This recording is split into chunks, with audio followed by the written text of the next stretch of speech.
السلام علیکم، شہزادی وائس میں خوشامدید۔ سائیں بابا کے ساتھ میں ہوں آپ کی ہوسٹ صالحہ رانا۔ جی ہاں، آج کا عنوان ہے سائیں بابا۔ تو چلیے آج کی کہانی شروع کرتے ہیں۔ راوی کے اس پار جہاں بڑے بڑے عمدہ مکانات اور بنگلے ہیں، کبھی وہاں ایک بنگلے میں بابو سعید رہا کرتے تھے۔ وہ کسی دفتر میں آفیسر تھے، بے حد مغرور، غریبوں کو کبھی خاطر میں نہیں لاتے تھے۔ کوئی غریب آدمی اس سے بات کرتا تو غصے سے آپے سے باہر ہو جاتے۔ ایک روز وہ کار میں سوار ہونے لگے کہ کسی فقیر نے ہاتھ پھیلا کر سوال کیا، بابو جی 2 روز سے بھوکا ہوں، اللہ کے نام پر کچھ دے دیجئے۔ بس پھر کیا تھا، سعید بابو بگڑ گئے۔ ایک زوردار لات اس کے سیدھ کی، وہ بیچارہ اوندھے منہ گر پڑا اور بابو جی بڑبڑاتے ہوئے کار میں یہ جا وہ جا۔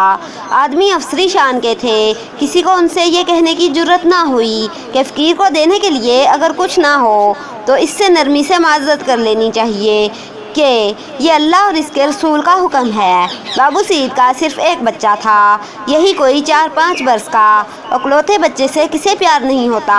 بابو سعید کو بھی اپنا ننھا منا بچہ ہر چیز سے عزیز تھا۔ وہ دفتر سے جب گھر لوٹتے تو اس کے لیے بڑے خوبصورت کھلونے، عمدہ ٹافیاں اور لذیذ مٹھائیاں لاتے۔ بابو سعید کی کوٹھی سے کچھ فاصلے پر ایک غریب بوڑھے کی جھونپڑی تھی۔ بوڑھے کو لوگ سائیں بابا کے نام سے پکارتے تھے، اس لیے کہ وہ ہر وقت اللہ اللہ کرتا تھا۔ دنیا کے دھندوں سے اسے کوئی تعلق نہ تھا۔ یہ سائیں بابا پہلے ڈاک خانے میں ملازم تھا، اب معمولی پینشن پر گزر بسر کرتا تھا۔ اس کے بیوی بچے 1947 کے ہنگامے میں شہید ہو گئے تھے۔ بابو سعید کو سائیں بابا کا وہاں رہنا بہت ناگوار گزرتا تھا۔ اس نے کئی مرتبہ کوشش کی کہ اس بوڑھے کی جھونپڑی وہاں سے اٹھ جائے۔ اس نے مختلف لوگوں کے ذریعے سائیں بابا کو وہاں سے نکلوانے کی کوشش کی، کیونکہ اس کا خیال تھا کہ عالی شان بنگلوں میں ایک بوسیدہ جھونپڑی کا ہونا بہت خراب بات ہے۔ اتفاق سے ایک روز قریب ہی کسی گھر میں چوری ہو گئی۔ بابو سعید نے جھٹ شبہ والے لوگوں میں سائیں بابا کا نام بھی لکھوا دیا۔ یہی نہیں بلکہ تھانے دار سے کہا کہ اس بوڑھے کے علاوہ اور کوئی چور نہیں ہو سکتا۔ امیر آدمی کی بات بھلا تھانے دار صاحب کیسے نہ مانتے۔ فوراً 4 سپاہی گئے اور سائیں بابا کو ہتھکڑی لگا کر لے آئے اور تھانے میں لا کر اسے خوب پیٹا اور کہا کہ چوری کا اقرار کر۔ مگر سائیں بابا چوری کا اقرار کیسے کرتا، وہ تو نہایت نیک اور اللہ اللہ کرنے والا انسان تھا۔ اس قسم کے دھبوں سے اس کا دامن بالکل پاک تھا۔ آخر جب پولیس کو یقین ہو گیا کہ سائیں بابا کا چوری کی واردات سے کوئی تعلق نہیں تو اسے چھوڑ دیا۔ ادھر سائیں بابا نے اس ظلم سے تنگ آ کر سوچا کہ اس جگہ کو چھوڑ کر کہیں اور جا رہے، اللہ کی زمین بڑی وسیع ہے۔ اگلے روز جب سائیں بابا جھونپڑی چھوڑنے کی تیاری کر رہا تھا، اچانک اسے معلوم ہوا کہ سعید بابو کے بنگلے میں آگ لگ گئی ہے۔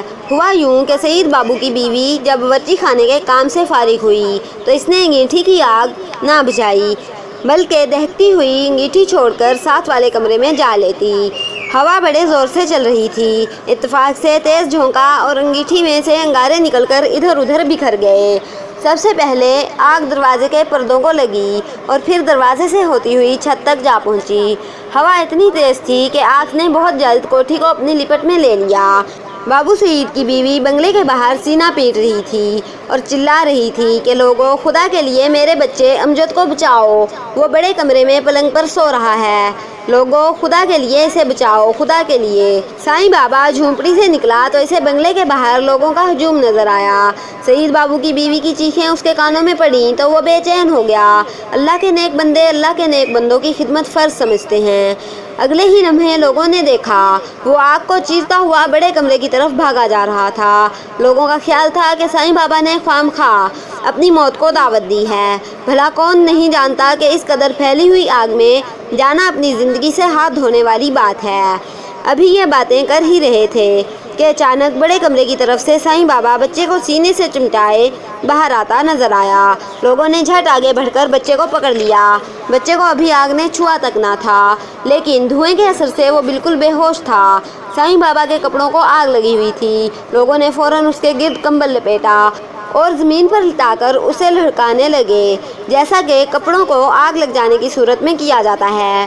کوئی 1 گھنٹہ بعد آگ پر پوری طرح قابو پا لیا گیا۔